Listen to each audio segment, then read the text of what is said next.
سوال پوچھا گیا کیا صدقہ کے طور پر کوے یا دوسرے کسی اور جانور کو گوشت ڈالنا جائز ہے یا اس کی جگہ کسی غریب کو گوشت دینا زیادہ بہتر ہے؟ شریعت میں افضل ترین صدقہ کون سا ہے؟ ارشاد فرمائیں۔ بہترین صدقہ شریعت مطہرہ میں اپنے قریبی عزیز و رشتہ داروں کو جو مستحق ہو ان کو صدقہ دینا اس کی سب سے بڑی فضیلت ہے۔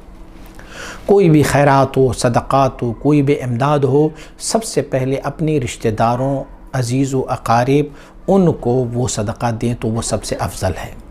بجائے دوسرے لوگوں کے۔ پھر اگر اپنے عزیز و اقارب جو ہے وہ مستحق نہ ہوں تو پھر آپ اپنی پڑوسیوں میں وہ بہترین صدقہ ہے۔ پڑوسیوں میں بھی آپ کے پاس کوئی اتنا نہ ہو تو پھر آپ شہر والوں میں، اپنے پوری شہر میں دیکھ لیں۔ پھر اگر شہر میں بھی کوئی ایسا بندہ نہ ہو جو صدقہ لے سکے تو پھر اسے دوسرے شہر میں منتقل کرنا۔ زکوٰۃ کا بھی یہی حکم ہے، جن کو زکوٰۃ لگتی ہو اپنے عزیز و اقارب کو سب سے پہلے ان کو دیا جائے۔ دیکھو فرض عبادت ہے، اور پھر اگر وہ نہیں ہے مستحق زکوٰۃ تو پھر اپنے ہمسائیوں کو، وہ مستحق زکوٰۃ نہیں ہے تو پھر اپنی شہر والوں کو، اگر شہر والے بھی مستحق نہیں ہے تو پھر جا کے کسی دوسرے شہر کو۔ کوئی ایسا چیز جو انسانوں کے کھانے کا ہو اور انسانوں کو اس کی ضرورت ہو تو بجائے اس کی کہ چیل، کووں یا جانور اور حیوانات کو اسے کھلائے جائے، اس کا بہتر مصرف یہ ہے کہ وہ انسان ہی کو کھلائے۔ جیسے صاف ستھرا گوشت، چھوٹا گوشت، بڑا گوشت، مرغی وغیرہ، تو ان کے لیے چونکہ احتیاجات اور مساکین بہت زیادہ ہے، بجائے اس کی کہ اس کو چیل کووں کو کھلائیں وہ کسی فقیر مسکین کو کھلا دیں۔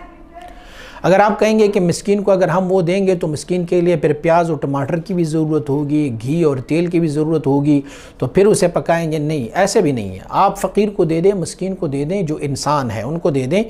وہ اپنی اگر ان کے پاس کوئی تیل مسالہ وغیرہ نہیں ہے جس میں وہ بنائیں تو وہ اسی گوشت کو آگے فروخت کر کے اس میں سے نقد پیسہ رقم جو ہے وہ وصول کر لیں۔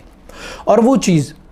جو زیادہ طور پر عام طور پر انسان اس کو زیادہ نہیں استعمال کرتا، مثلا گوشت کی چھیتڑے ہیں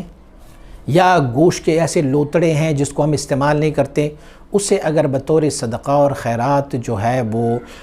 حیوانات کو اور پرندوں وغیرہ کو ڈالے جائیں تو اس میں کوئی حرج نہیں ہے، کیونکہ عام طور پر انسان اس کو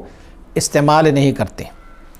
یا ایسے ہی عام طور پر ہمارے ہاں جو ہے یہاں پر اجڑی کو نہیں کھایا جاتا، تو اگرچہ وہ کھانے والی چیز ہے لیکن اس کو نہیں کھایا جا رہا ہے، تو اجڑی جو ہے اس کو صاف کروا کے ٹکڑے کروا کے آپ پرندوں کو یا کسی دوسرے حیوانات کو آپ ڈال سکتے ہیں، یہ ان کا بہترین مصرف ہے۔ دوسری بات یہ ہے کہ ہر ذی کبد یعنی جن کا جگر ہے، چاہے وہ کتا ہے، چاہے وہ بلی ہے، چاہے اس میں سے گائے، بھینس، بھیڑ، بکریاں، پرند چرند جو بھی ہے،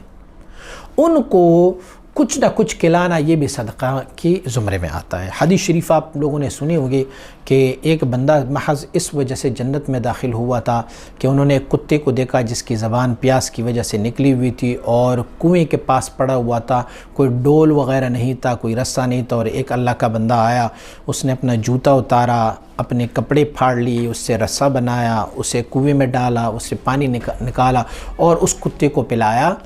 تو اللہ رب العزت نے اس صلہ رحمی اور اس صدقے کی وجہ سے اس بندے کو بھی جنت میں داخل فرما لیا، وہ مستحق جنت ہے۔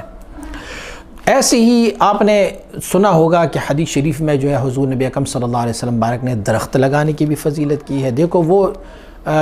جمادات میں سے یا آپ یوں سمجھ لیں کہ نباتات میں سے ہیں، تو ان کو بھی اگر لگایا جائے تو وہ بھی ایک صدقہ ہے۔ ایسے ہی آپ چھت پر گندم رکھیں، کوئی پانی رکھے، کیونکہ جو سالم گندم ہوتا ہے وہ اکثر و بیشتر انسان جو ہے وہ زیادہ نہیں کھاتے، آٹھا بنا کے اس کو پسوا کے پھر وہ کھاتے ہیں، اس میں سے روٹی بنا لیتے ہیں۔ آپ کے گھر میں کوئی بھی روٹی بچ جائے اسے حیوانات کو یا اسی طرح چرند پرند کو آپ ڈالیں تو یہ بھی صدقے کے زمرے میں آتا ہے۔ لیکن کوشش کریں وہ چیز جو اسپیشلی انسان کھاتے ہیں تو بجائے اس کی کہ اسے چیل کووں کو کھلایا جائے، اسے اگر انسانوں کو دیا جائے تو اس کا اجر اور ثواب بہت زیادہ ہوگا۔